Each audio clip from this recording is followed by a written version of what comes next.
जय मसीह की सबको। परमेश्वर आप सबको आशीष करे। परमेश्वर आपको और भी बढ़ाए है। क्यों ना हम सबसे पहले धन्यवाद करें आज के दिन के लिए, सुंदर समय के लिए, जो परमेश्वर ने हमें जीवित उठाया। उस महान परमेश्वर ने हमें आज का दिन दिखाया, तो हम सब मिलकर, भाई बहन मिलकर धन्यवाद करें।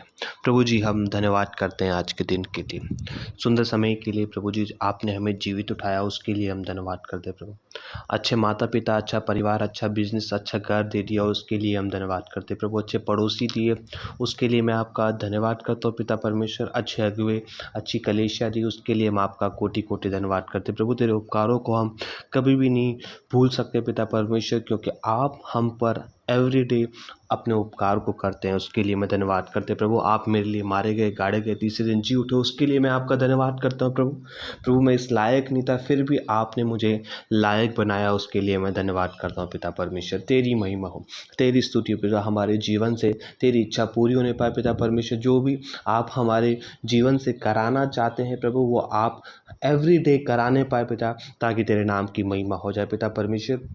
आप अद्भुत परमेश्वर हो पिता परमेश्वर। आप दयालु परमेश्वर हो, सर्वशक्तिमान परमेश्वर हो, दया के सागर हो पिता। उसके लिए हम धन्यवाद करते हैं। हमारी ज़रूरतों को पूरा करते हो, उसके लिए हम आपका कोटि कोटि धन्यवाद करते हैं प्रभु। मैं तेरा कोटि कोटि धन्यवाद करता हूँ पिता, यीशु के नाम से, आमीन। क्यों ना मैं आपको बताना चाहता हूँ कि जैसे कि अभी कोरोना काल चल रहा है, हम अपने घर पे हैं और हम कई प्रॉब्लम्स हमारे जीवन में है, परेशानी हमारे जीवन में है, फाइनेंस प्रॉब्लम हमारे जीवन में है। पर मैं आपको बताना चाहता हूँ कि परमेश्वर का वचन हमारे लिए क्या कहता है। परमेश्वर का वचन हमें क्या बताना चाहता है, क्या उसकी इच्छा है इस समय हमारे जीवन के प्रति। तो हम निकालेंगे सपोदेशक 3:12। परमेश्वर आपसे यहाँ बात करना चाहता है, अपने दिल की बात आपको बताना चाहता है कि परमेश्वर की दिल के अंदर आपके लिए क्या है। सपोदेशक 3:12 में लिखा हुआ है, मैंने जान लिया है कि मनुष्य के लिए आनंद करने और जीवन भर भलाई करने के सिवा और कुछ भी अच्छा नहीं है। परमेश्वर हमें बताना चाहता है, सपोदेशक की पुस्तक में हमें बताना चाहता है, परमेश्वर हमें बता रहा है कि जीवन भर मनुष्य के लिए सिर्फ आनंदित रहना बहुत ही महत्वपूर्ण है। क्योंकि परमेश्वर जानता है, परमेश्वर को पता है कि हमें क्या चीज़ की ज़रूरत है, और परमेश्वर बताना चाहता है कि जीवन भर हम आनंदित रहें। हाँ, दुख, तकलीफ, परेशानी, सताव सब आएगा, पर जब हम आनंदित रहते हैं, जब हम खुश रहते हैं, तो परमेश्वर भी हमारा खुश होता है। और जीवन भर भलाई, हम लोगों के लिए ज़्यादा से ज़्यादा भलाई करें। हम इस समय लोगों को कुछ दे नहीं सकते, पर हमारे शब्द लोगों को आशीष दे सकते हैं। इसलिए ज़्यादा से ज़्यादा लोगों की हम भलाई करें, लोगों के लिए प्रार्थना करें, लोगों के लिए भविष्यवाणी करें, और उसको एक नया जीवन हम उसको देने पाए। हमारे शब्द के द्वारा से ही लोगों का जीवन बदल जाएगा, क्योंकि प्रभु का वचन कहता है, जो मांगोगे वो दिया जाएगा। आप लोगों के लिए, भाइयों के लिए, बहनों के लिए, बच्चों के लिए आशीष मांग ले, परमेश्वर उन भाइयों बहनों को आशीष दे देगा। आमीन। क्योंकि परमेश्वर आपसे बहुत ही प्यार करता है, वो आपकी प्रार्थना सुनता है। और आप प्रार्थना करें प्रभु से, एवरीडे प्रभु को बोले कि प्रभु उस भाई के जीवन में भलाई कर, उस भाई को तू आनंदित कर। परमेश्वर करेगा, क्योंकि परमेश्वर का वचन कहता है, जो तुम बोओगे वही तुम काटोगे। अगर हम परमेश्वर के वचन के द्वारा लोगों को आशीष देंगे, तो परमेश्वर हमें भी आशीष देने वाला परमेश्वर है। जैसे मत्ती 6:14 में और 15 में लिखा हुआ है, मत्ती 6 उसका 14 और 15 में परमेश्वर हमसे बात कर रहा है। मैं आपको उत्साहित कर रहा हूँ कि परमेश्वर का वचन हमारे जीवन में क्या बताना चाहता है। लिखा हुआ है, इसलिए यदि तू मनुष्य के अपराधों को क्षमा करेगा, तो तुम्हारा स्वर्गीय पिता भी तुम्हारे अपराध क्षमा करेगा। और यदि तू मनुष्य के अपराधों को क्षमा ना करेगा, तो तुम्हारा पिता भी तुम्हारे अपराधों को क्षमा नहीं करेगा। परमेश्वर बताना चाहता है कि आप अपने पड़ोसियों के, रिश्तेदारों को, घर वाले के, हस्बैंड, वाइफ, बच्चे, परिवार वाले लोगों के अपराधों को क्या कर, क्षमा कर।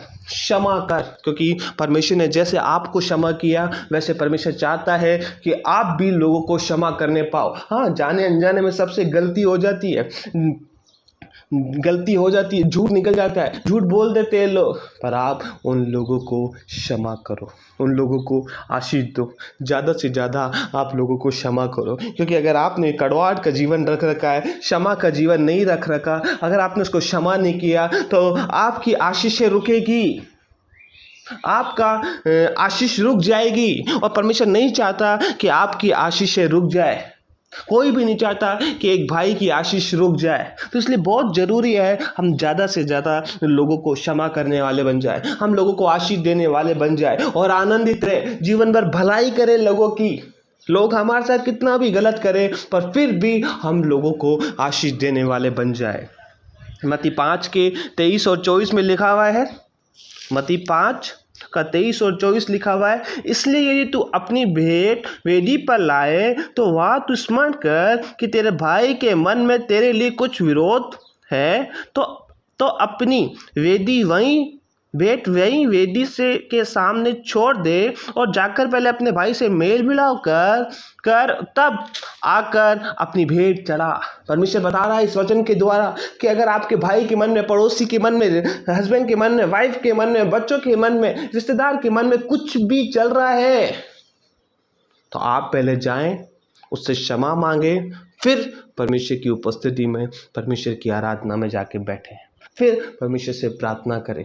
अगर आपके मन में किसी के लिए कड़वाहट है, कोई बात चल रही है जो आपको सता रही है, जो आपको परमेश्वर के वचन में नहीं बैठने दे रही, उसकी आज्ञा को नहीं मानने दे रही, तो परमेश्वर कह रहा है आपसे बात कर रहा है कि पहले उस बात को तू निकाल और जाकर पहले उस भाई से क्षमा मांग, मेल मिलाप कर, आशीष दे, दोनों गले मिलो जाकर, फिर जाकर तू मेरे पास आ और फिर तू मुझसे प्रार्थना कर, जो तू मांगेगा वो मैं कर दूंगा।